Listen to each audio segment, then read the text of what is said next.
Now I have to ask you this, because for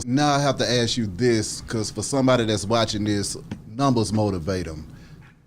By owning instead of being a work for hire or just selling out, how much money are you missing out on by not owning your content going into these rooms? Okay. I always use this example. I created R&B Divas. When I say I created, I cast it. I brought the women together. My husband and I paid for the sizzle reel, all of that, right? I got paid as a producer and I got paid as a talent. Same amount pretty much everybody else got paid. Got a little bump more because I produced it, created it, right? I co-owned From the Bottom Up that I created for BET with Shakim and Latifah. Okay. Now, R&B Divas saw millions of viewers a week, became a legendary, hugely successful show. That's correct. But I was pretty much a work for hire. It went away, the check went away. From the Bottom Up, I was a co-owner. I got 50% of everything that came in on it. And anything as it streams, when it goes to streaming platforms, we was talking earlier about the YouTube, we own that content. We co-own that content, which means we can get advertising dollars. We can get, so long and short is I was able to start really working towards generational wealth until this lawsuit came along. When I did R&B Divas, because From the Bottom Up, because I co-owned it. So co-ownership means you get 50%. So let's just take this particular case that I'm talking about, right? So there's a statement on video of the head of Star saying they gave Katori Hall $100 million for P-Valley.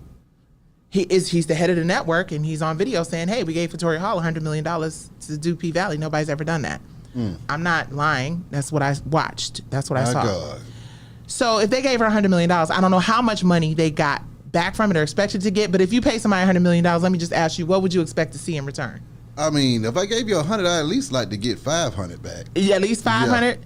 Yeah. So everybody can agree at least 300 to 500? Yeah, 300 to 500. Okay, so as a co-owner, if you got 500, I get 220, 235.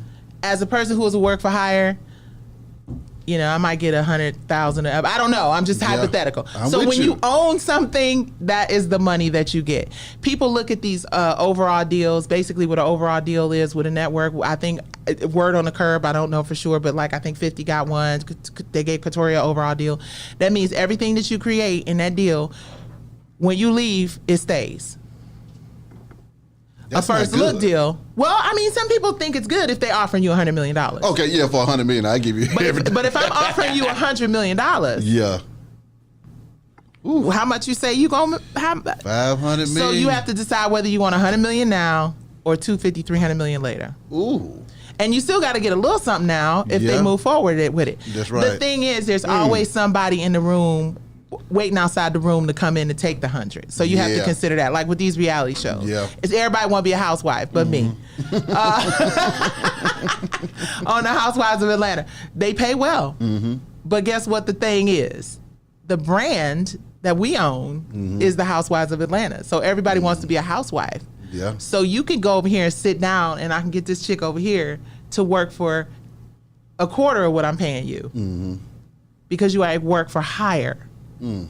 So you do what I tell you to do, or you don't get this check, because this person behind me, who we gonna put on as a friend, wants your job.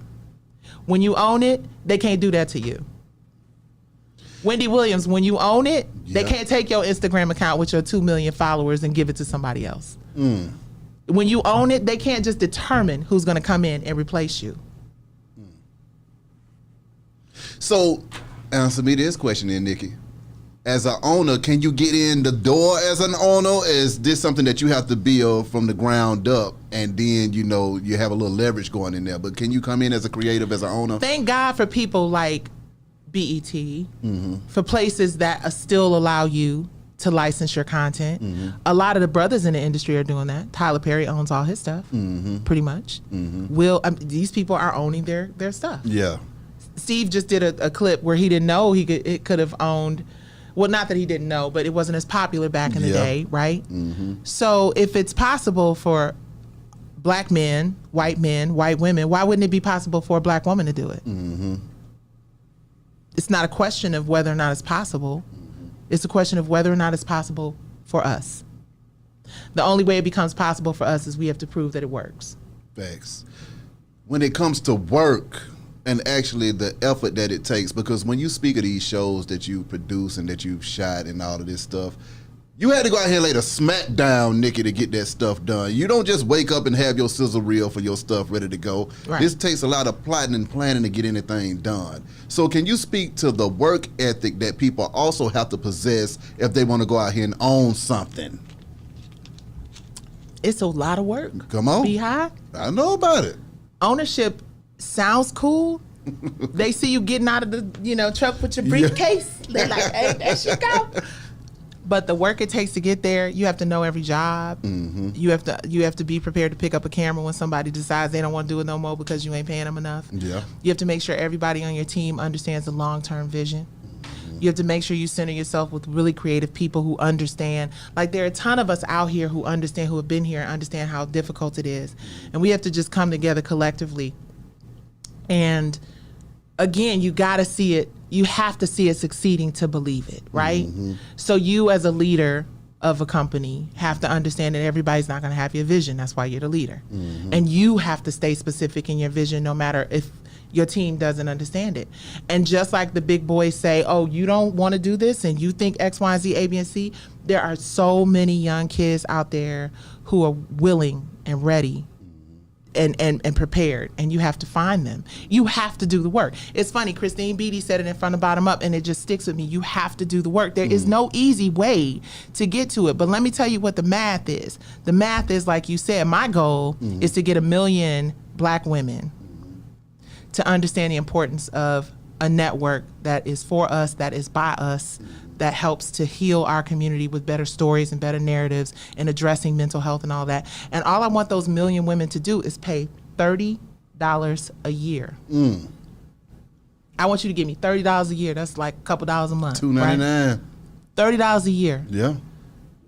So that you can have content that entertains you, that inspires you, that educates you, that informs. And we want to get a collective of all the most influential Black women in the industry who know how foul they have been to us over the years. And we want to make $30 million minimum a year. And we want to be able to put that money back into our community. We want to be able to highlight those businesses. Why can't Black women who own brands advertise at companies that show, or advertise on content that shows them in a more positive light? We not saying we anti-stripper. We not saying we anti-hustler. We not saying, but I did a whole show about women who were released from prison for doing like some crazy shit. Yeah. From the Bottom Up, Pink Panther Click, Brandy Davis selling, they was wrote, you know? Yeah. So we're not trying to sugarcoat the realities of what we're going through. We want to give people alternatives and give solutions and action items.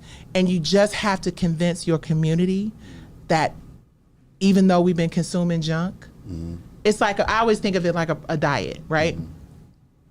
Everybody knows that you should eat better.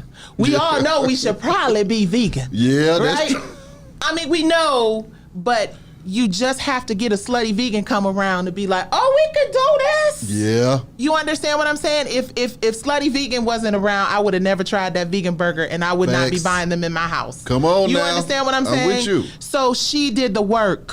She stayed at it. She believed in what she was doing when nobody else did. Nobody has come to me and said, hey, let me help. Well, a few people have now, thank God. But ain't nobody gonna come through and say, let me help you through these trials and this stuff that you're going through. I have to take the initiative to do it first. That's right. You have to believe that it is possible. Period. There's no magic. You can't go to this place down the street, up the road, 2 doors down, and find somebody who understands your shit like you do. Come on. Nobody's going to do the work that you're going to be willing and prepared to do. But that is the reason why when you get that word or that term leader, you've earned it. I got war stripes all over my spirit and some on my body.